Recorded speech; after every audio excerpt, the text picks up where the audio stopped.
제가 교회 개척을 준비하면서 읽은 책 중에 교회 속의 세상, 세상 속의 교회라는 책이 있습니다. 근데 이 책의 저자가 어떤 목사님이 쓴 책이 아니라 판사를 역임한 현재 지방국립대 법학과 교수님이 쓰신 책입니다.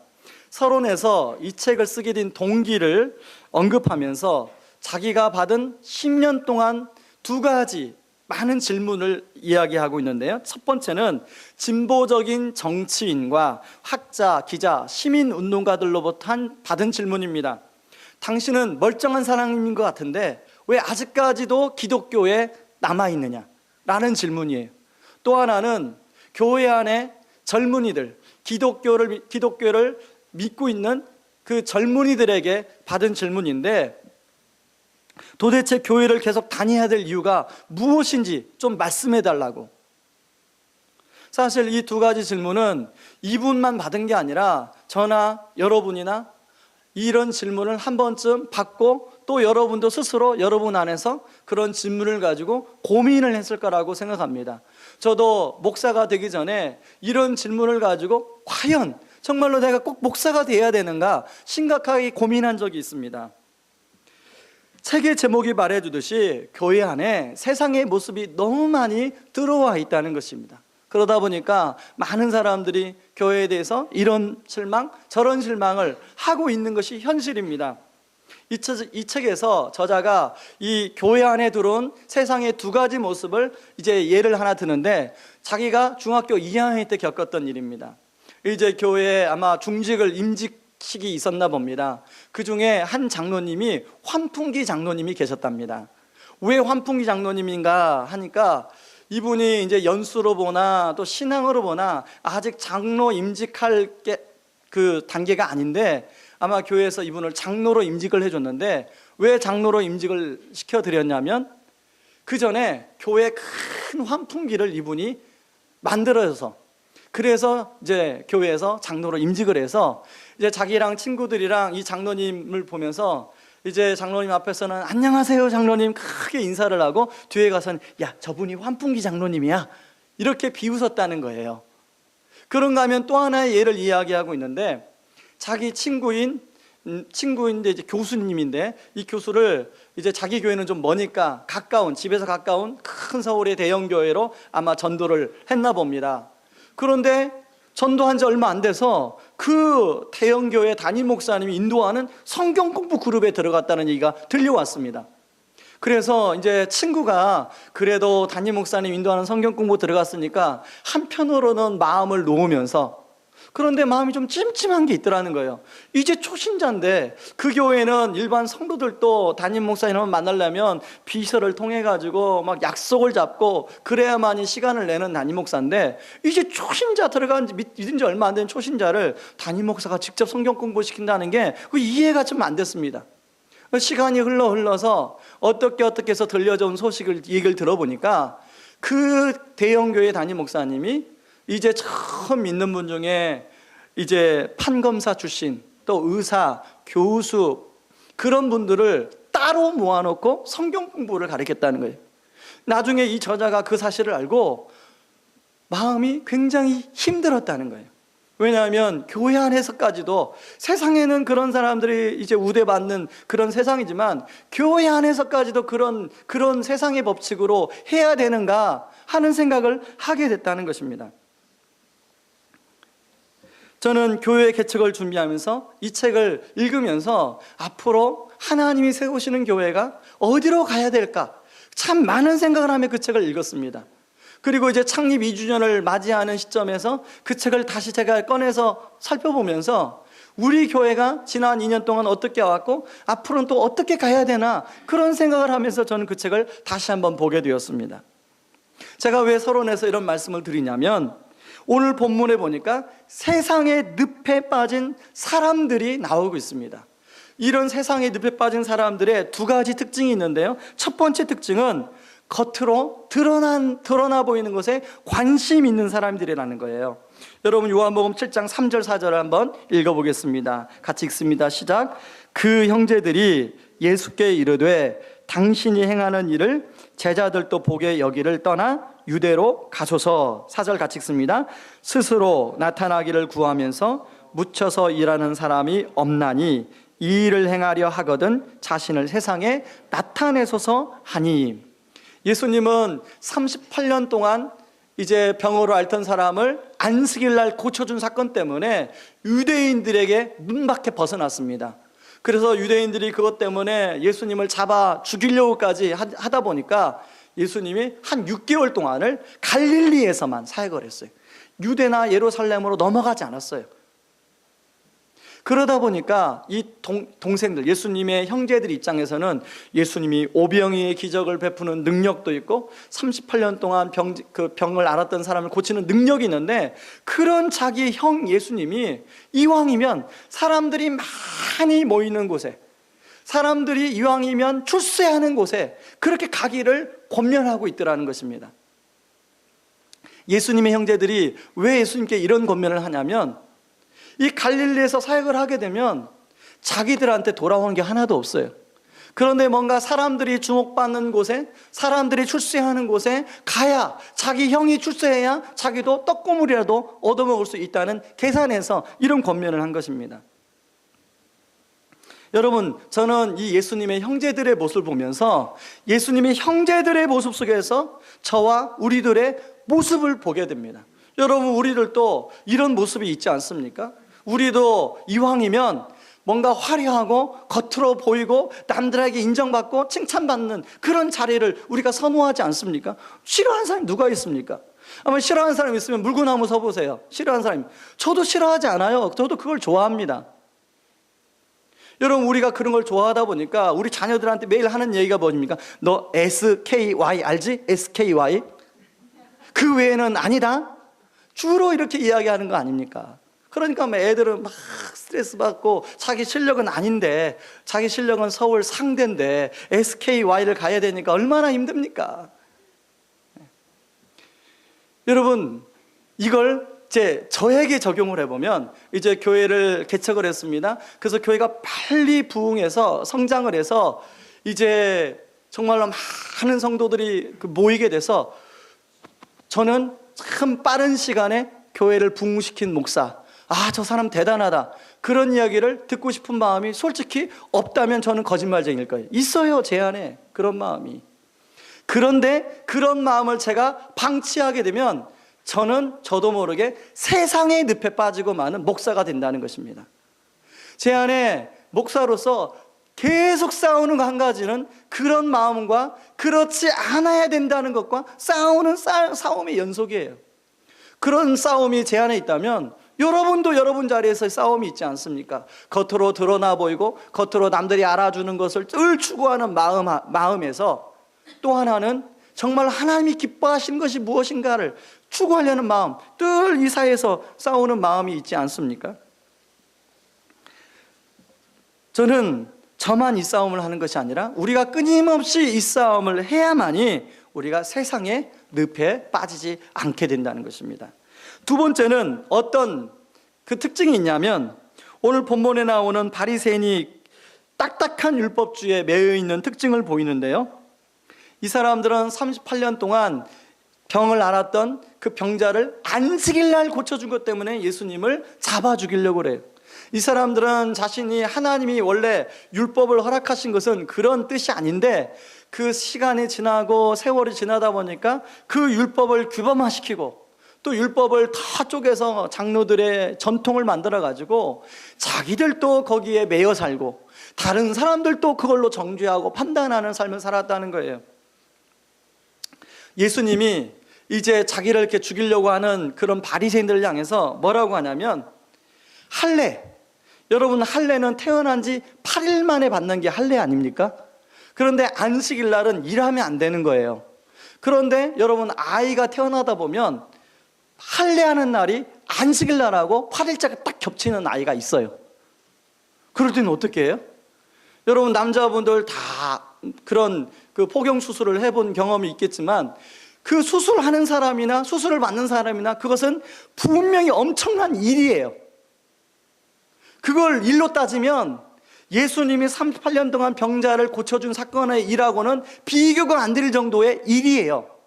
저도 군대 말년에 그 수술을 받았습니다. 일주일 동안 꼼짝을 못했어요. 여러분, 다 마찬가지예요. 그건 분명히 일이에요. 예수님이 하시는 말씀이 뭐예요? 너희들이 그렇게 할례는 안식일 날 하면서 왜 내가 38년 동안 병자를 고쳐준, 그래서 그 사람을 건강하게 해준 사건을 가지고 너희들이 왜 자꾸 나한테 시비를 거느냐는 거예요. 그게 요한복음 7장 23절의 이야기입니다. 같이 한번 읽어보겠습니다.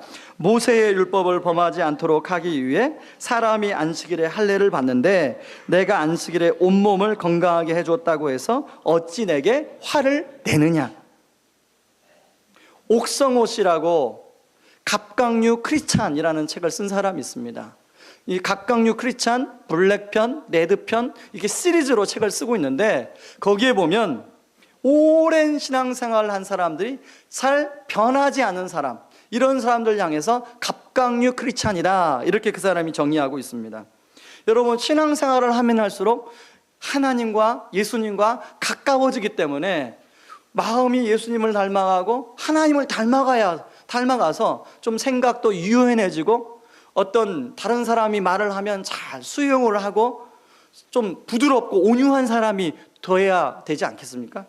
그런데 실제로 그 신앙생활 오래 한 크리스찬들을 만나보면 신앙생활 안 하는 사람보다 더 완고하고 더 고집스럽고 수용을 잘 안 한다는 거예요. 그래서 그런 말이 있습니다. 강사가, 어떤 전문 강사가 가장 어려워하는 자리가 어떤 자리냐면 목사님들이 모인 자리. 목사님들이 모인 자리는 누가 아무 어떤 얘기를 해봐, 천상의 말씀을 해도 변하지가 않는다는 거예요. 반응이 별로 없다는 거예요. 딱딱하게 굳어 있어서 겉으로는 부드러운 것 같은데 내면에 들어가 보면 고집스럽고 완고한 부분이, 그런 많은 모습. 그러다 보니까 잘 변하지가 않아요. 누가 무슨 말을 하면 수용하려고 하지 않아요. 그래서 10년 전에 그 사람 모습이나 10년 후에 그 사람 모습이나 만나보면 하나도 안 변해 있어요. 저는 가끔씩 깜짝 놀랄 때가 뭐냐면 오랜만에 그 사람을 만났는데 하나도 안 변해 있을 때 깜짝 놀라요. 어떻게 안 변해 있을까? 근데 더 깜짝 놀라는 건요, 더 악화된 모습으로 변해 있을 때 깜짝 놀래요. 더 완고해진 모습으로 변해 있을 때. 제가 왜 이런 얘기를 하냐면 예전에 제 안에 그런 모습이 참 많았습니다. 누가 말하면 나는 괜찮은데 왜 저 사람은 저렇게 말하지? 그리고 저 사람, 말해준 저 사람한테 자꾸 책임 전가했어요. 거울 보면서, 제가 심지어는 거울 보면서 나는 안 그런 것 같은데 왜 저 사람은 저렇게 말하지? 근데 나중에 알고 보니까요, 저만 혼자 안 그렇고 다 주변 사람들이 그렇게 말하더라고요. 나중에는 제가 우리 집사람을 살살 찔러서 물어봤더니 우리 집사람도 그렇게 말하더라고요. 무서워서 말하지 않았을 뿐이에요. 여러분, 우리가 완고한지 완고하지 않은지를 뭘로 알 수 있냐면, 결혼하신 분들은 배우자의 이야기를 어떻게 반응하느냐를 보면 내가 완고한지 완고하지 않은지를 알 수 있어요. 남편이 이야기하면 그걸 변명하고, 수용하기 전에 막 변명하려고 하고, 아내가 이야기하면 막 어디다 남편한테 이런 얘기 하냐고 그렇게 반응을 할 때 그건 완고한 거예요. 완고한 거. 여러분, 우리가 신앙생활, 주님과 함께 신앙생활 하면서 우리가 더 생각이 유연해지고 더 온유한 사람이 되고 더 부드러운 사람이 돼야 되는 거예요. 여러분, 가재, 갑각류가 뭐죠? 가재, 꽃게, 또 새우, 이런 것들은 그 속살이 얼마나 맛있습니까? 지금 그거 생각하니까 막 군침이 돌아요. 예, 군침이 도는데, 그런 맛있는 속살을 먹으려면 어떻게 해야 돼요? 그 딱딱한 껍질을 깨야 되는 거예요. 딱딱한 껍질을 망치로 깨든 또 이로 깨든 깨서 그것을, 속살을 먹을 때 그 속살이 아주 맛있는 것처럼 우리가 정말로 하나님이 우리에게 허락하시는 그 성령 충만한 기쁨을 누리기 위해서는 우리의 단단한 그 갑각류의 껍질을 깨야 마치 속살을 먹는 것처럼 그런 기쁨 있는 신앙생활을 할 수 있는 줄 믿습니다. 바리새인들이요, 이런 세상의 늪에 빠지다 보니까 어떤 반응이 일어납니까? 자기들을 구원하고 자기들을 도와주려고 오셨던 예수님을 향해서 거부하고 그리고 예수님을 심지어는 죽이려고까지 하고 있다는 거예요. 요한복음 7장 7절 같이 한번 읽어보겠습니다. 시작. 세상이 너희를 미워하지 아니하되 나를 미워하나니 이는 내가 세상의 일들을 악하다고 증언함이라. 예수님의 형제들 역시 세상의 늪에 빠지다 보니까 겉으로는 예수님을 위해주는 것 같은데 실제로는 예수님을 믿지 않고 있다고 말씀하고 있어요. 요한복음 7장 5절에는 이는 그 형제들까지도 예수를 믿지 아니함이더라. 여러분, 존 버년의 철로 역정에 보면 천국을 향해 가는 나그네가 나와요. 인생에 무거운 짐을 지고 이제 천성문을 향해서 가는 나그네가 나오는데 저는 그 책을 여러 번 읽었습니다. 여러 번 읽을 때마다 참 인상적인 게 뭐냐면 그 천성문을 향해 나가는데 수많은 이 주인공이 이 세상의 늪을 만나요. 어떤 사람은 교만이라는 늪을 만나고, 어떤 사람은 게으름의 늪을 만나고, 어떤 사람은 또 뭐 여러 가지 늪이 나와요. 그런데 많은 사람들이 그 늪에 빠져서 천성문에까지 못 간다는 거예요. 저는 저와 우리 성도님들이 우리 주변에는 그런 세상의 늪이 참 많이 있습니다.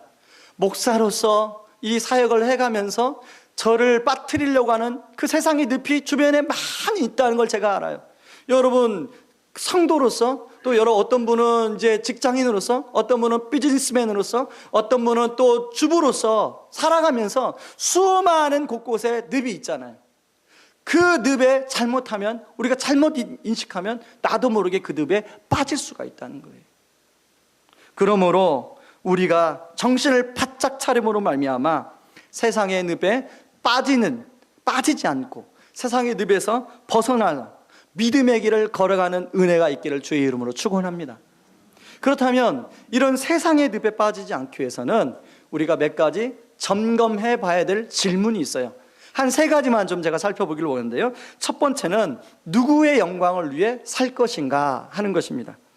여러분, 기독교인이라면 우리가 누구나 우리는 하나님의 영광을 위해서 살아가도록 창조되었다, 이 사실에 동의하지 않는 사람이 한 명도 없을 것입니다. 저는 기독교인을 이렇게 나름대로 정의해봤습니다. 자기 영광과 세상의 영광 사이에 끼어서 살아가는 사람. 성령 충만할 때는 하나님의 영광을 구하는 것 같은데 인간 충만할 때는 자기의 영광을 구하고 있어요. 늘 우리는 그 사이에 끼어 살아요. 그리고 그 사이에서 고민하며 살아갑니다. 오늘 본문에 나오는 예수님의 형제들도 그래요. 예수님의 형제들이 이 예수님에게 유대에 올라가소서, 사람들에게 보이소서, 나타내 보이소서 말하는 동기가 뭐예요?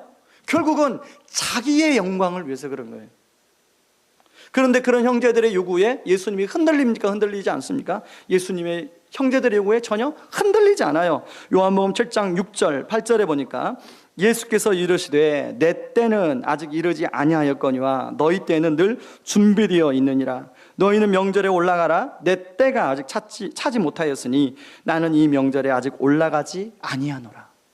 여기에 내 때는 헬라어 성경에 보면 카이로스, 이걸 번역하면 하나님의 시간, 영어 성경에는 right time, 정확한 시간, 이렇게 번역하고 있습니다. 다시 말해서 그런 형제들이 예수님에게 요구를 했지만 예수님은 하나님의 정확한 타이밍을 계산하고 있더라는 거예요. 하나님의 정확한 시간을 기다리고 있더라는 거예요. 여러분, 우리가 비즈니스를 하고 또 어떤 일을 할 때 간혹 주변에서 어떤 사람이 뭘 요구하고 뭘 요청을 하게 되면 아무 생각 없이 너무 좋은 기회다 싶어서 그걸 톱썩 잡는 사람들이 종종 있어요. 그 정말로 위험한 거예요. 그런 기회가 아무리 그 기회가 좋아 보인다 할지라도 그것이 정말로 하나님의 라이트 타임인지 하나님이 기뻐하시는 일인지 아닌지를 점검해 볼 필요가 있어요. 그걸 점검해 보지 않으면 나중에 꼭 후회하는 일이 생겨요. 그럼 제가 얘기했잖아요. 교회를 개척할 때 저를 정말 아껴주던 집사님이 자기 집을 담보로 해서 교회를 건축하고 있다가 자기가 건축하는, 이분 교회 건물을 건축하는 직업을 가진 분이에요. 근데 자기가 누구한테 위탁받아서 교회를 건축하는데 그 교회를 맡긴 분이 목사님이 부도가 난 거예요. 그러니까 자기가 짓고 있는 이 교회가 너무나도 아름답고 좋으니까 그 타이밍이 저랑 저 개척하는 시점하고 딱 맞았어요. 그러니까 이분이 자기 집 아파트를 담보로 하고 주변에서 돈을 끌어모아서 저한테 제안한 게 뭔지 아십니까? 목사님이 상가에 목사님이 월 임대료만 낼 걸 은행에 이자로 내시고 목사님 이 교회에 들어오세요. 여러분, 제가 그때가 어떤 상황인지 아십니까? 아무리 찾아봐도 교회에 개척할 장소가 없는 거예요. 깝깝한 상황인 거예요. 그때가 아마 11월 말 정도, 한 12월 달 정도 됐을 거예요. 탑이 안 보이는 때예요. 그때 저는 어떤 생각입니까? 너무 좋은 교회잖아요. 너무 좋은 교회. 여러분, 저기 용인 IC에서 내려가면 신봉동이라는 동네가 있어요. 거기는 지금 신규 아파트 단지가 둘러싸여 있어요. 그 안에 교회가 있어요. 너무나 좋은 타이밍 아니에요? 너무나 좋은 기회 아니에요? 제가 그걸 덥석 물었더라면 최근에 한 사실은 깜짝 놀랄 결과를 제가 당했을 거라는 거예요. 제가 하나님 뜻을 구하는 시간 동안 다른 교회가 너무 좋은 조건이니까 다른 교회가 치고 들어갔어요. 그 치고 들어간 교회 목사님 지금 법정에 고소를 당해서 1심에서 실형을 받았습니다. 실형. 사기죄로. 무슨 이유인지 모르겠어요. 그분은 정당하게 구입을 했는데 우리나라 법이 이제 싸게 파신 부도 나서 싸게 파신 목사님이 팔고 나니까 너무 아깝고 그랬겠죠. 너무 싸게 팔았으니까. 땅값도 안 되게 팔았으니까. 너무 아까우니까 이제 법정으로 고소하면서 이쪽에서 너무 정당하니까 제대로 이제 대처를 안 하니까 결과는 사규죄.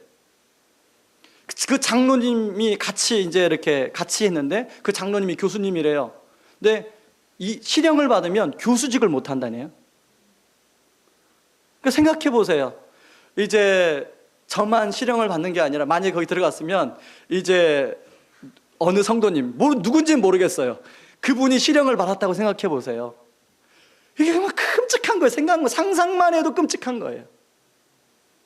그러니까 주변에서 아무리 좋은 기회라고 이렇게 하고 막 진짜 좋은 기회라고 할지라도 뭘 두드려 보셔야 돼? 그게 하나님의 뜻인가? 그게 하나님께 영광 돌리는 길인가를 점검해 보셔야 되는 거예요. 예수님은 사람들의 요구와 필요가 우선이 아니라 하나님의 영광을 구하는 것을 우선적으로 생각하고 행동하셨습니다. 그래서 요한복음 7장 18절에 뭐라고 말씀하시냐면 스스로 말하는 자는 자기 영광만 구하되 보내신 이의 영광을 구하는 자는 참되니 그 속에 불의가 없느니라. 저는 창립 예배 때 들려주셨던 이찬수 목사님이 사도행전 2장 42절 47절 가지고 말씀해 주신 세 가지 말씀을 지금도 기억하고 있습니다. 오직 하나님께 영광 돌리는 교회, 성령님이 이끌어가는 교회, 성도들이 행복한 교회가 되었으면 좋겠다. 지난 2년 동안 이 세 가지 기도점을 가지고 참 많이 기도했어요. 하나님, 그런 교회가 되게 해주세요. 그런데 기도하면 할수록 이 세 가지가 이 별개의 것이 아니라 이렇게 상호 연결되어 있는 듯한 느낌을 많이 받습니다. 그 중에서도 오직 하나님께 영광 돌리는 교회. 첫 단추를 잘 끼워야 두 번째, 세 번째 단추가 잘 끼워질 수 있는 것처럼 교회는 오직 하나님께 영광 돌리는 교회가 되어야 돼. 제가 봉헌을 할 때마다 한 10초, 여기서 기도하는 시간은 10초인데 무슨 기도하는지 아십니까? 하나님, 목사인 제가 영광을 취하지 않게 하여 주옵소서.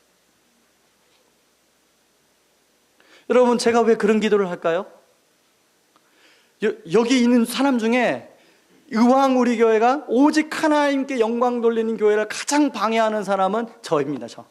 방해할 수 있는 사람은 저예요. 그렇기 때문에 제가 영광을 취하지 않도록 늘 기도하는 거예요. 그런가 하면 그 다음에 하나님의 영광을 받는 걸 방해하는 사람 누구예요? 그 다음 중직자, 그 다음 중직자, 그 다음 중직자예요. 그리고 여러분 다 그 책임이 있는 거예요. 저는 그런 유혹이 밀려올 때마다 저를 비롯해서 모든 우리 교회의 중직자들, 그리고 저 끝에 있는 그 성도들까지도 자기 부인을 할 수 있는 교회가 됐으면 좋겠다. 저는 우리 교회를 생각할 때마다 감사한 것은 그런 분들이 오셔서 지난 2년 동안에 나름대로 섬기는 문화가 잘 정착되어 있어요. 자기를 드러내지 않고 낮은 자리에서 섬기려고 하는 문화가 잘 정착되어 있어요. 그거에 참 감사해요. 그런데 우리가 방심하는 순간 그게 한순간에 무너질 수 있어요. 전 그걸 알아요. 우리 교회 직분에 연연해야 하지 않는 교회가 되었으면 좋겠습니다. 그래서 장로, 안수집사, 권사, 순장, 부장 이런 것에 연연해야 하지 않았으면 좋겠어요. 이런 직분은 섬기기 위해서 하나님이 필요해서 세우시는 거예요. 저와 함께 파트너 사역을 했던 이제 이 전도사 두 분이 계세요. 그 두 분의 전사님이 지금은 전도사 사역을 내려놓고 다시 평신도 집사로 돌아갔어요. 평신도로 열심히 교회를 또 섬깁니다. 그런가 하면요, 가끔씩 이제 어느 교회 얘기가 들려와요. 어느 교회에서는 장로 임직할 때 내가 그 사람이 장로로 임직 못 받았다고 교회를 떠났더라. 어느 교회에서는 권사 임직이 안 됐다고 교회를 떠났더라. 어느 교회에서는 순장이 안 됐다고 교회를 떠났더라. 그런 얘기 들려올 때마다 너무나 마음이 아파요. 우리 교회가 그런 교회가 안 되길 바랍니다. 우리 교회는 정말로 성장과 성숙과 그리고 섬김, 어떻게 하면 하나님께 섬길 것인가, 거기에 우리의 마음과 관심이 있기를 바랍니다. 저는 개인적으로 사람이기 때문에 직분의 욕심이 생길 수 있다고 생각합니다. 그런데요, 그런 욕심에 자신을 내어 맡기지 말고 그런 마음이 일어날 때마다 그런 마음의 동기가 무엇인가를 살피시기 바랍니다. 그런 마음의 동기를 살피시고, 그런 마음의 동기가 하나님이 주신 동기가 아니라면, 나의 어떤 이기적인 마음에서 온 동기요, 세상에서 온 동기라면 그걸 과감히 자기 부인하시기 바랍니다. 두 번째, 우리가 세상의 늪에 빠지지 않기 위해서는 어떠한 기준을 가지고 생각할 것인가입니다. 여러분, 오늘 바리새인들이 예수님을 믿지 못했던 다른 이유 중에 하나는 예수님이 메시아인가 아닌가를 판단하는 기준이 세상적인 기준이었다는 거예요. 여러분, 이 사람들이 예수님의 가르침을 받고 반응이 어떤 반응을 보이겠습니까? 예수님의 가르침은 너무 좋은데 어디서 배운 게 없는데 저런 가르침을 하다니 대단히 놀랍구나. 놀랍긴 놀랍는데 받아들이지는 않아요. 다시 말해서 학벌은 안 좋은데 어떻게 저 사람이 저렇게 가르치지? 이런 말을 하고 있는 거예요. 여러분, 지금도 이스라엘 가면 랍비 학교가 있습니다. 이 랍비 학교는 어느 학위를 주는 학교가 아니에요. 그리고 졸업장이 있는 학교가 아니에요. 랍비 학교는 졸업장도 없고 학위도 없어요. 그럼 어떻게 랍비가 되느냐? 그 랍비 학교에 들어가서 계속 뭐 연구도 하고 그 프로그램이 있겠죠. 그렇게 생활하는데 동료들이 이 사람은 랍비가 될 수 있어, 이렇게 인정을 해주면 그 사람은 그 랍비가 된다는 거예요. 그래서 어떤 사람은 나이가 들어서 랍비가 결국 못 되고 생을 마감하는 사람도 있다는 거예요. 그런 문화다 보니까 오늘 이 사람들이 예수님께 말하는 네가 지금 어디서 배웠느냐, 너의 학벌이 어디냐, 이게 굉장히 중요한 이슈 아니겠습니까? 사실 우리도 사람을 만날 때 그 사람이 가방끈이 기냐 짧냐, 가방끈의 색깔이 빨강색이냐 노란색이냐 파란색이냐를 가지고 우리가 사람을 판단할 때가 있지 않습니까? 오카노 목사님이 쓴 사랑의 교회 30년사 그 책에 보면, 제가 이름은 잘 기억 안 나는데 이시성을 가진 한 여자 집사님을 소개하는 챕터가 있습니다. 그 집사님은 그 잘난 사람들이 모인 강남에서 초등학교밖에 졸업하지 않은 직업도 식모살이로 살아가는 집사님이십니다. 이분이 자기 인생을 예수 믿기 전에 이제 인생을 마감하려고 자살을 시도해서 양잿물을 마셔가지고 이 소화기관이 다 타버렸어요. 그래서 제대로 이 생활이 안 돼요. 이제 늘 소화기관이 불편하니까 이제 몸이 불편한 거죠. 그래서 이분이 이제 단명하시게 됐는데, 목사님이 이제 그 여자 집사님이 몸이 약하니까 늘 관심 있게 지켜보셨나 봐요. 그러다가 어느 날 또 안 보이니까 이제 목사님이 그 가정에 신방을 했습니다. 근데 목사님 품에서 그분이 돌아가셨어요. 그분 목사님 품에서 돌아가셨는데 목사님께 마지막 유언을 남겼어요. 목사님, 제가 목사님 품에서 돌아가니까 너무나도 저는 감사합니다. 그래서 목사님, 한 가지 유언이 있는데요. 제가 실무살이를 하면서 얼마 안 되는 돈이지만 교회를 지금 건축하고 있으니까 거기에 벽돌 몇 장이라도 얹기 위해서 제가 조금씩 돈을 모아서 저 밑에다 넣어놨습니다. 목사님, 저는 이렇게 하늘나라 가지만 저 돈으로 꼭 교회 건축하는데 벽돌 몇 장이라도 사는데 써주세요. 그러고 생을 마감하셨다는 거예요. 그 옥 목사님도 지금 이제 고인이 되셨지만 그 책에서 한 얘기가 그래요. 내가 천국 가면 그 집사님을 꼭 만나보고 싶다는 거예요. 여러분, 우리가 이런 가방끈과 색깔로부터 자유하고 대신 얼마나 하나님 앞에서 깨끗한가 깨끗하지 않은가.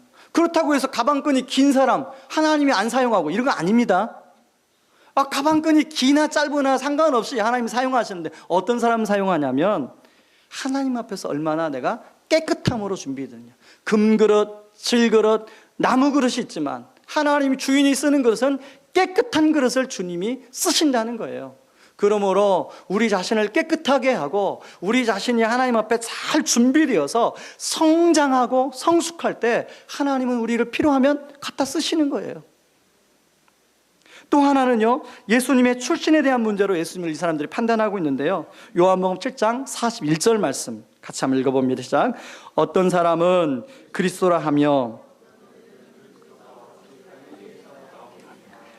52절에도 그들이 대답하여 이르되 너도 갈릴리에서 왔느냐? 찾아보라. 갈릴리에서는 선지자가 나지 못하느니라 하였더라. 여러분, 여기 갈릴리는요, 지금으로 말하면 개천이에요. 개천에서 용 안 나온다는 거예요. 근데 사실 이들이 조금만 자세히 살펴보았더라면 예수님이 갈릴리에서 태어나지 않고 베들레헴에서 태어난 분이란 걸 알 수 있었어요. 예수님 아버지 요셉한테 물어보면 되잖아요. 예수님 어머니 마리아한테 물어보면 되잖아요. 금세 알 수 있잖아요. 그래서 52절에 보면 이 사람들은 7장 42절에 보면 이 사람들은 그리스도가 다윗의 시로 다윗에 살던 마을 베들레헴에서 나오는 것은 지식적으로 알고 있었어요. 그러니까 예수님이 베들레헴에서 태어난 분이란 것만 알았으면, 그 사실만 알았으면 예수님을 그렇게 부인하거나 거부하지 않았을 거예요. 그런데 예수님을 잘 알지 못했어요. 겉으로 보여지는 가지고 쉽게 판단한 결과 자신들에게 예수님이 주시고자 하는 축복을 팔로 걷어차버렸어요. 저는 가끔씩 그런 생각을 해봐요. 정말로 복음을 전하는데 자꾸 거부하고 뭔가 좀 신앙적으로 성장하고 또 신앙적으로 성숙시켜 주기 위해서 애를 쓰는데 자꾸 마음 문을 닫고, 그런 사람들은 마치 분명히 이걸 좀 받아들이면 본인에게 너무 축복인데 막 축복을 발로 차는 것과 똑같아요.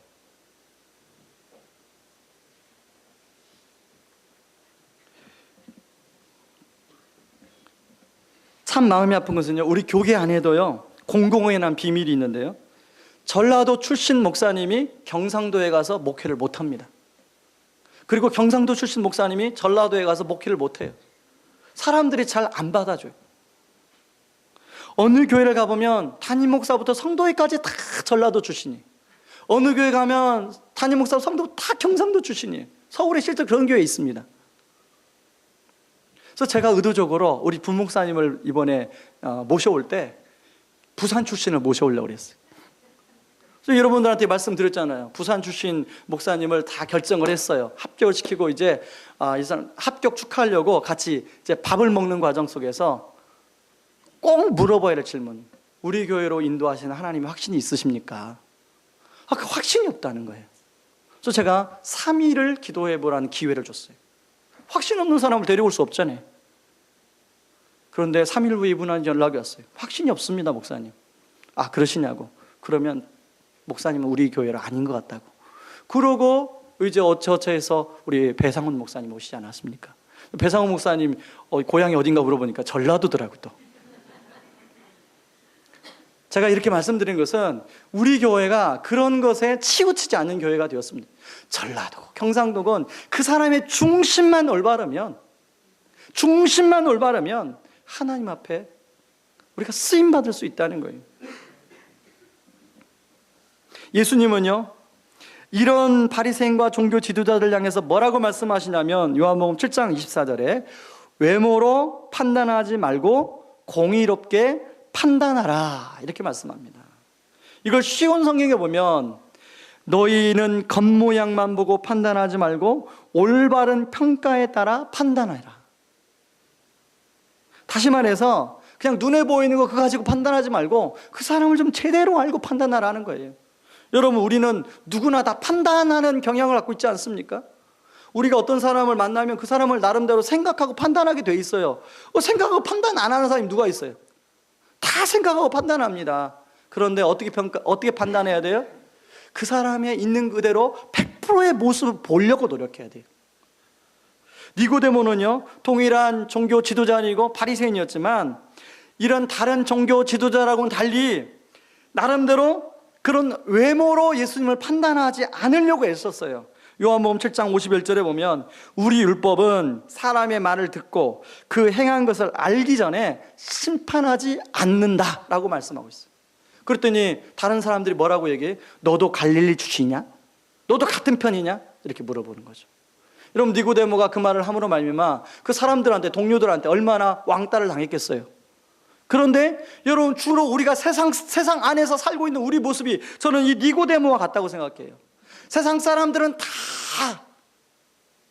불의를 진리라고 얘기를 해요. 그럼 우리는 어떻게 해야 될까요? 불의를 불의라고 얘기할 줄 알아야 돼요. 거짓을 거짓으로 얘기할 줄 알아야 돼요. 진리를 진리로 얘기할 줄 알아야 돼요. 우리는 자신이 한 경험이나 외적인 것들로 어떤 것을 판단하지 말고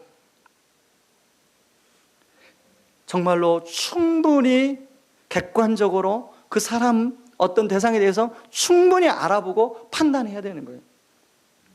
사실 우리가 어떤 사람을 알아가는 과정이란 게 있잖아요. 과정. 근데 제가 예전에도 말했지만 저는 이렇게 형제 자매를 쉽게 소개시켜주지 않습니다. 저한테 소개시켜 달라고 하지 마세요. 왜냐하면 그동안에 소개시켜 주 보니까 한 번, 두 번 딱 만나고 목사님 내 스타일이 아닌데요. 하나님 뜻이 아닌 것 같아요. 어떻게 알아요? 그분이 뭐 제갈공명이세요? 어떻게 알아요? 한두 번 사람 만나고 어떻게 알아요? 어떻게 하는지 모르겠어요. 자기 스타일이 아니라는데 어떻게 해요? 그래서 사람 소개 안 시켜줘요. 그래서 진짜 소개시켜준 사람은 제가 그 사람을 충분히 알고 서로 좀 시간 기다리고 정말 하나님 뜻이면 좀 서로 연결시켜줘야겠다. 좀 더 신중해야겠다. 그런 생각을 해보게 됩니다. 여러분, 우리가 나름대로 이런 성경적인 기준을 우리가 바로 세워야 돼요. 배우자를 바라보는 것도 성경적인 기준을 세워야 되고 가정을 바라보는 것도 성경적 기준을 세워야 되고 신혼부부들을 만나보면 가정에 대한 성경적 기준 없이 결혼을 한 가정들이 많아요. 그러다 보니까 가정 살다 보면 이런 일이 있고 저런 일이 있는데 문제가 생기면 세상적인 방법으로 해결하려고 그러는 거예요. 여러분, 세상은 가정의 목적이 행복이라고 얘기를 해요. 근데 성경은 가정의 목적이 거룩이라고 이야기하고 있습니다. 행복이라고 생각하면 무슨 문제가 생겨서 어려움이 생기면 행복하지 않으니까 헤어지는 게 답이에요. 근데 거룩이라는 게 답이라면 문제가 생겨도 그 안에서 예수님을 닮아가려고 하다 보면 그 문제가 해결되고 행복이 따라오게 되어 있더라는 거예요. 여러분, 이런 것들을 말씀의 기준으로 하나하나 잘 세워서 우리가 그런 기준을 가지고 바라보고 판단하고 우리가 인생을 살아가야 될 줄 믿습니다. 이것을 성경적 가치관, 다른 말로는 기독교적인 세계관이라고 얘기를 해요. 그래서 저는 우리 젊은 청년들이 이런 성경적 가치관, 기독교적인 세계관을 잘 튼튼히 세우기를 바랍니다. 우리 청년들뿐만 아니라 우리 모든 성도님들이 이런 어떤 내 경험과 어떤 세상적인 기준을 가지고 바라보는 가치관이 아니라 하나님 말씀으로 하는 가치관, 그 기준을 가지고 세상을 바라볼 수 있는 그런 눈과 안목이 있기를 주의 이름으로 축원합니다. 세 번째는 무엇에 관심을 가질 것인가예요. 지난주에 말씀드린 것처럼 우리는 이 땅에 살고 있어요. 이 땅에 살고 있기 때문에 우리는 자동적으로 이 땅의 것에 관심을 갖고 살아요. 저나 여러분이나 지난 한 주 동안에 이 땅의 것에 관심을 안 가진 사람이 누가 있습니까? 지난주에 제가 비오스와 조회의 삶에 대해서 말씀을 했지만 비오스에 대해서 초월하신 분 누가 있어요? 우리는 초월할 수가 없어요. 이 땅에 살고 있기 때문에. 그러나 주님이 말씀하시는 것은 이 비오스, 이 땅의 것에 초월한 삶이 아니라 이 땅의 것만이 전부가 아니라는 거예요. 이 땅의 것 외에 하나님이 허락하시는 새로운 삶이 있다고 이야기하고 있는 거예요. 그래서요, 예수님은 이제 제 형제들이 초막절로 올라가고 할 때 예수님은 나 초막절에 올라가지 않는다라고 말씀했다가 오늘 성경에 보니까 명절 중간에 초막절에 올라가십니다. 그리고 요한복음 7장 37절 38절에 보면 명절 끝날 곧 큰 날에 큰 소리로 외쳐 이르시되 말씀하고 있어요. 한번 37절 38절 한번 읽어보겠습니다. 시작. 명절 끝날 곧 큰 날에 예수께서 서서 외쳐 이르시되 누구든지 목마르거든 내게로 와서 마시라. 나를 믿는 자는 성경에 이른 것 같이 그 배에서 생수의 강이 흘러나오리라 하시니. 여러분, 예수님이 이렇게 말씀한 데는, 예수님이 이렇게 큰 소리로 사람들에게 외쳐 이르신 데는 다 배경이 있습니다. 초막절은요, 이제 집에 살고 있다가 초막이라는 텐트를, 풀로 된 텐트를 만들어 놓고 그 일주일 동안 거기서 살면서 지난 자기 선조들을 하나님이 광야에서 지켜주시고 인도하신 하나님의 은혜를 기억하고 앞으로 자기들을 선조들처럼 인도해 주실 하나님께 소망하는, 기도하는 그런 절기예요. 그래서 그 초막절에 어떤 의식을 치렀냐면 가까운 연못에서 이제 거룩한 물을 떠다가 그 제단에다가 부었어요. 부으면서 어떤 기도를 했냐면, 하나님 아버지, 우리 선조들을 광야에서 구름 기둥과 불 기둥으로 지켜주시고 인도해 주신 것처럼 지난 우리의 삶을 인도해 주셔서 감사합니다. 앞으로 우리가 이런 문제 있는데 이 문제 역시도 하나님께서 책임져 주시고 인도하여 주시옵소서. 그런 기도를 드리는 거예요. 그리고 매일 그렇게 하다가 7일째 되는 날은 물을 7번 떠와서 7번 그런 기도를 하고 이제 초막절을 마칩니다. 초막절을 마치고 8일째 되는 날은 무슨 날이냐면 사람들끼리 음식을 베풀어 놓고 이제 잔치가, 축제가 벌어지는 거예요. 그런 하나님을 찬양하고 경배하면서. 근데 예수님이 지금 명절 끝날 곧 큰 날은 어떤 날이냐면 8일째 되는 날이에요. 사람들이 자기들의 삶을 인도해 주실 하나님을, 그 목마름을, 자기들의 목마름을 부르짖는 가운데 예수님이 가장, 제가 볼 때는 가장 높은 곳에서 크게 외쳐 이르되 목마른 자들아, 목마르거든 내게로 와서 마시라. 나를 믿는 자는 성경에 이른 것 같이 그 배에서 생수의 강이 흘러나오리라. 이 생수의 강은 성령의 그 충만한 삶. 저는 이 삶을 쉽게 이렇게 생각해 봅니다. 제가 예전에 한번 그런 비유를 들었을 거예요. 여러분, 하나님의 사랑이 흘러넘치는 삶. 그 영혼이 정말로 예수님을 믿고 하나님과의 관계 회복이 되어서 하나님의 은혜 안에 성령의 충만함에 들어오면 하나님의 사랑이 자기를 통해서 흘러가게 돼 있어요. 그런 하나님의 사랑이 흘러넘치는 삶, 제가 분수대로 한번 비유 들은 적 있죠. 여러분, 우리 학교 정원에 보면 분수대가 있어요. 고장이 났는지 올해 들어와서 한 번도 안 틀더라고요. 분수대가 고장이 나서 한 번도 안 틀면 분수대는 어떤 것이 되죠? 흉물밖에 안 돼요. 그런데 분수에서 물이 뿜어져 나오면, 여러분, 학교 정원에 분수에서 물이 뿜어져 나오면 내 기분이 달라요. 하나님이 우리를 지으실 때 분수대가 힘차게 물을 뿜는 것처럼 우리를 그런 삶으로 만드셨다는 거예요. 이 배에서 생수의 강이 흘러나오리라는 삶은 바로 그런 삶이에요. 하나님이 저와 여러분의 삶을 통해서 그렇게 힘찬 분수처럼 뿜어나오는 하나님의 사랑이 흘러넘치는 그 분수 분수 주변에 이제 사람들이 와서 함께 놀고 즐기고 강아지가 뛰어놀고 연인들이 함께 데이트를 하고 많은 사람들이 분수 때문에 행복한 삶, 그게 분수대의 목적이잖아요. 하나님 우리를 그렇게 지으셨다는 거예요. 여러분 한 사람 한 사람을 통해서 하나님이 그 분수대가 누리는 축복으로 우리를 부르셨다는 거예요. 지금 예수님은 그걸 지금 사람들한테 이야기해 주고 싶은 거예요. 여러분 예수님이 초막절에 올라가면 예수님이 사람들한테 잡아 죽임을 당할지도 모른다는 생각을 했어요. 그럼에도 불구하고 그 초막절 중간에 올라가서 초막절 마지막 날에 이 말씀을 선포하신 것은 예수님 안에 그 진리를 알려주고 싶은 간절한 갈망이 있는 것이죠. 저는 이 예수님의 갈망이 여러분의 심장까지, 여러분의 마음까지 도달될 수 있기를 주의 이름으로 축원합니다. 저는 지난주에요, 한 집사님을 만났어요. 이 집사님과의 처음 만남은 한 10년 전입니다. 전에 교회에서 함께 교구로 섬겼던 집사님인데, 이 집사님이 10년 전에 처음 만났을 때 저에게 어떤 얘기를 했냐면, 목사님 제가 업무상 동남아시아를 좀 많이 가는데 그런 저개발 국가를 갈 때마다 제 안에 마음에 영적인 부담이 있습니다. 그런 동남아시아의 그 어려운 사람 볼 때마다 저 사람들을 어떻게 내가 뭔가를 도와줘야 될 텐데 그런 마음이 자꾸 듭니다. 목사님 이 마음을 좀 기도해 주세요.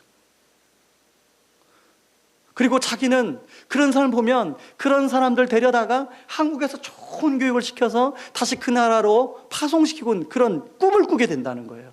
근데 그때만 해도 제가 그 얘기를 들을 때 그 이집사님 뭐 그 상황상 그게 진짜 꿈처럼 느껴져요. 꿈처럼. 현실로 이루어지지 않은 꿈처럼 느껴졌어요. 그런데요, 한 몇 년 후에 저한테 교회 마당에서 한 인도네시아 그 동남아 시기에 우리 한 자매를 저한테 소개시켜 주면서 뭐라고 하냐면, 목사님 제가 입양한 딸입니다. 제가 목사님께 그 꿈을 얘기했죠. 그래서 그 꿈을 제가 이제 동남아시아 다니다가 이 자매를 제가 좀 우리 집에 입양을 해서 우리 집에서 같이 살면서 지금 한국에 대학을 다닐 수 있도록 제가 여러 가지 서포트를 지금 하고 있습니다. 그분이요, 자기 어머니도 모시고 살아요. 근데 보통 어머니가 아니세요. 여러분 아무리 남편이 그런 비전이 있더라도 아내가 협조해 주지 않으면 그걸 이루어질 수 없는 거예요. 근데 그 아내도 같이 그걸 또 협조해 주는 거예요. 얼마나 그 청년이 그 집에 살면서 우여곡절이 많았는지 몰라요. 저는 알고 있어요. 그걸 자세히 알고 있어요. 그러다가 이분이 이제 다니던 그 직장에서 좀 사임을 하게 되는 그런 이제 시점이 됐습니다. 그래서 이제 기도 부탁을, 어떤 기도 부탁을 하냐면, 목사님 다음 진로를 위해서 기도해 주세요. 다음 진로를 하나님이 어떻게 인도하실지도 모르겠어요. 기도해 주세요. 그 기도 부탁을 하더라고요. 그래서 이제 기도를 했어요. 그런데 하나님이요, 이분을 어디로 인도하셨냐면 한 대학교의 부총장 자리에 이분을 임명했어요. 스카우트제가 들어왔어요. 그 요즘에 대학에 보니까 그 이렇게 가르치는 교수님 말고 대외 협력 파트를 담당하는 그런 분들이 있더라고요. 이분이 그런 이제 비즈니스를 하다 보니까 이제 그런 발이 넓어서 그런지 그 부분에 임명이 됐어요. 그리고 한 3년을 그 일을 또 열심히 하더라고요. 그리고 이제 3년이 되니까 그것도 임기가 있나 봐요. 목사님 그 다음에는 어디로 가야 할지 모르겠어요. 또 기도 부탁을 하더라고요. 그래서 기도했어요. 그랬더니 이제는 그분을 어디로 하나님 옮겨 놓으셨냐면, 송도에 우리나라 최초의 외국 대학교가 지금 송도에 들어섰는데 뉴욕 주립대가 들어섰어요. 뉴욕 주립대 65번째 캠퍼스가 송도에 들어섰는데 뉴욕 주립대 총장으로 이분을 하나님이 세우셨어요. 하도 그 학교에 목사님 기도한데 와서 보고 또 기도해 줘야지 않겠습니까? 그래서 제가 이제 며칠 전에 거기를 갔다 왔어요. 그랬더니 그분이 하신 이야기가, 목사님 제가 기도 제목을 이야기하면서, 이제 우리 학교 학생이 지금 현재 100명밖에 되지 않습니다. 그 시설은요 지금 2,000명을 수용하는 시설이에요. 최신식으로 모든 시설이 되어 있더라고요. 그런데 제가 내년부터 150개국의 저개발 국가의 학생들을 2명씩 추천을 받아서 그 학생들을 4년 동안 전액 장학생으로 가르쳐서 그 나라의 지도자로 보내고 싶습니다. 그리고 여기 있는 동안에 그 아이들에게 복음도 심어주고 성경적 가치관을 좀 심어주고 싶습니다. 이것을 위해서 기도해 주세요. 제가 그 얘기를 들으면서 이분이 10년 전에 저한테 했던 얘기, 그것 때는 막연한 꿈처럼 느껴졌는데 그 10년 전에 그 막연한 꿈처럼 생각했던 그 얘기가 현실로 이루어지고 있는 것 같아요. 그러면서 구체적으로 제가 목사님 이제 그걸 위해서 재정 재원을 위해서 어느 대기업과 좀 조인을 하고 싶고 또 세계 개발 기구랑 좀 조인을 하고 싶고 그래서 참 그것 때문에 제가 좀 출장도 가야 되고 그것 때문에 지금 머리가 복잡합니다. 좀 그걸 위해서 기도해 주십시오. 지금도요 이 100명 가지고 그 수많은 시설을 운영해야 되니까 수지 타산이 안 맞아요. 학교가. 그러니까 가운데 머리가 다 빠졌어요. 총장이 모든 재정을 책임져야 되는데 수지 타산이 안 맞으니까 전기세만 한 달에 뭐 1억인가 나온다고 하더라고요. 수지 타산이 안 맞으니까 머리가 다 빠졌어요. 그런데도 이분은 변함없이 꿈을 꾸어요. 변함없이 기도해요. 그렇게 10년 전이나 지금까지 살아왔어요, 그분이.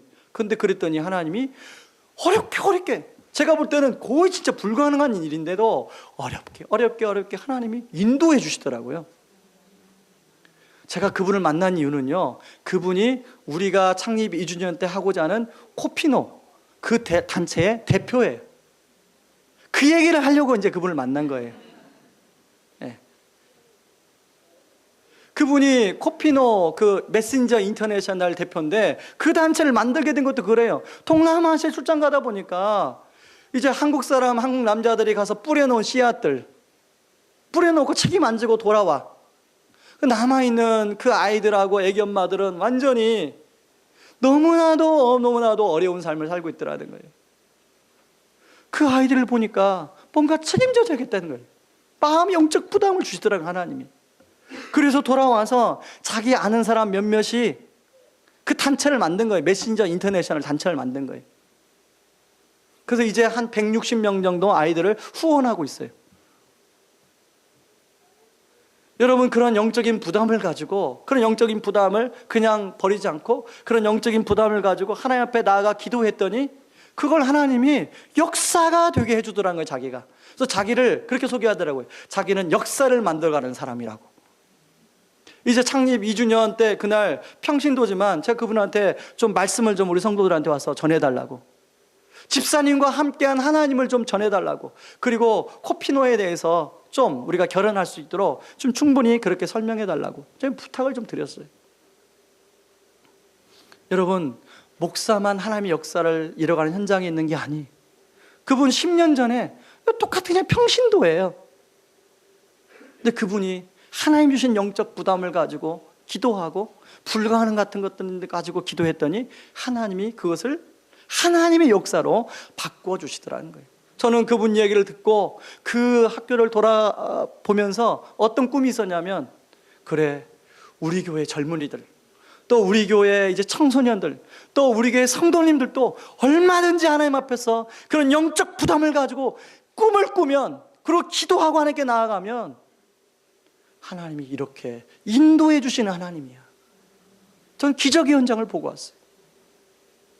이 시간에 우리 하나님이, 우리가 하나님의 관심을 가질 때, 하나님의 관심을 나의 관심으로 삼을 때, 하나님은 그 관심을 주의 역사로 바꾸어 주는 줄 믿습니다. 이 시간에 같이 찬양하고 좀 기도하기를 원합니다.